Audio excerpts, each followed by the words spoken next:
It's amazing what doesn't exist in the real world. For example, in the real world, there aren't any things, nor are there any events.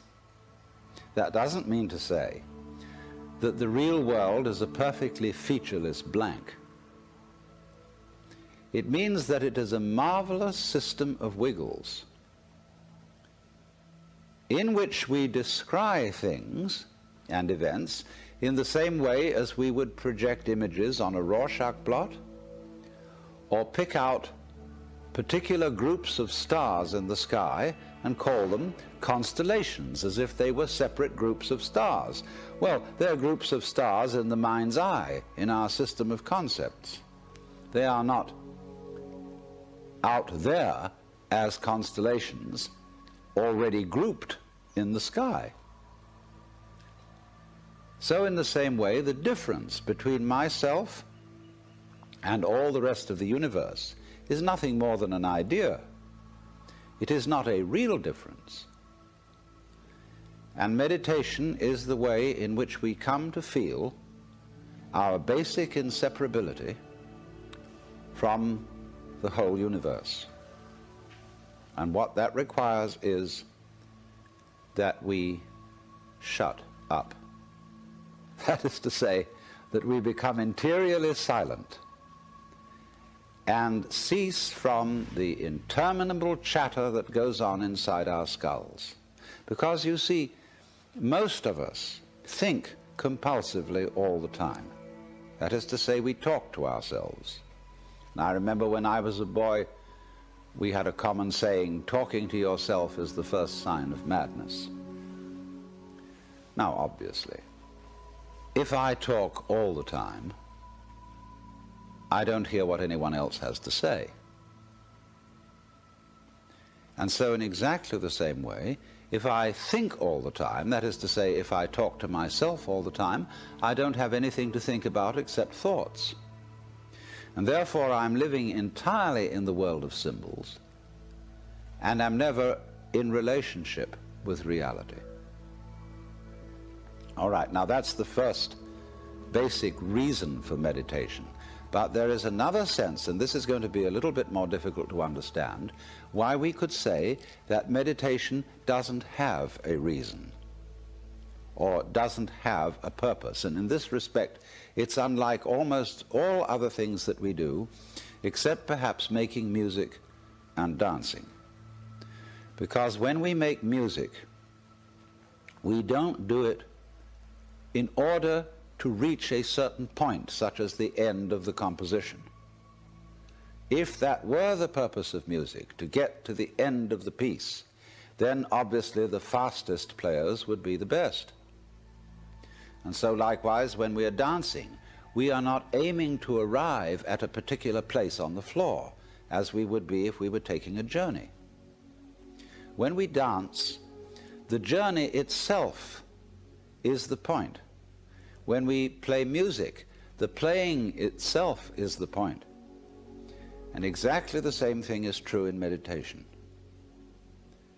Meditation is the discovery that the point of life is always arrived at in the immediate moment. And therefore, if you meditate for an ulterior motive, that is to say, to improve your mind, to improve your character, to be more efficient in life, you've got your eye on the future and you are not meditating. Because the future is a concept. It doesn't exist. As the proverb says, tomorrow never comes. There is no such thing as tomorrow. There never will be, because time is always now. And that's one of the things we discover when we stop talking to ourselves and stop thinking. We find there is only a present, only an eternal now. So it's funny then, isn't it, that one meditates for no reason at all, except we could say for the enjoyment of it. And here I would interpose the essential principle that meditation is supposed to be fun. It's not something you do as a grim duty. The trouble with religion as we know it is that it is so mixed up with grim duties. We do it because it's good for you. It's a kind of self-punishment. Well, meditation, when correctly done, has nothing to do with all that. It's a kind of digging the present. It's a kind of grooving with the eternal now. And brings us into a state of peace where we can understand that the point of life, the place where it's at, is simply here and now. The easiest way to get into the meditative state is to begin by listening. If you simply close your eyes and allow yourself to hear all the sounds that are going on around you, just listen to the general hum and buzz of the world as if you were listening to music. Don't try to identify the sounds you're hearing. Don't put names on them. Simply allow them to play with your eardrums. And let them go. In other words, you could put it, let your ears hear whatever they want to hear. Don't judge the sounds. There are no, as it were, proper sounds or improper sounds, and it doesn't matter if somebody coughs or sneezes or drops something. It's all just sound. And if I am talking to you right now and you're doing this, I want you to listen to the sound of my voice just as if it were noise. Don't try to make any sense out of what I'm saying, because your brain will take care of that automatically. You don't have to try to understand anything. Just listen to the sound. As you pursue that experiment, you will very naturally find that you can't help naming sounds, identifying them, that you will go on thinking, that is to say, talking to yourself inside your head automatically. But it's important that you don't try to repress those thoughts by forcing them out of your mind, because that will have precisely the same effect as if you were trying to smooth rough water with a flat iron. You're just going to disturb it all the more. What you do is this. As you hear sounds coming up in your head, thoughts, you simply listen to them as part of the general noise going on, just as you would be listening to the sound of my voice, or just as you would be listening to cars going by or to birds chattering outside the window. So look at your own thoughts as just noises. And soon you will find that the so-called outside world and the so-called inside world come together. They are a happening. Your thoughts are a happening, just like the sounds going on outside. And everything is simply a happening, and all you're doing is watching it.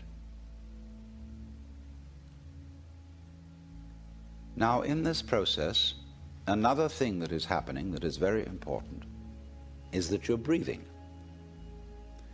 And as you start meditation, you allow your breath to run just as it wills.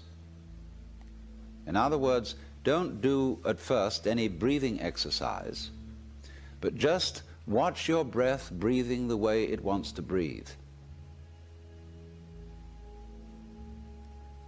And notice a curious thing about this.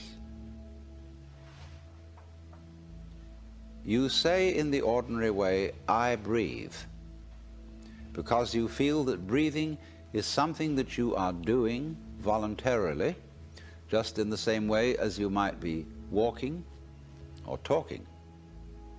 But you will also notice that when you are not thinking about breathing, your breathing goes on just the same. So the curious thing about breath is that it can be looked at both as a voluntary and an involuntary action.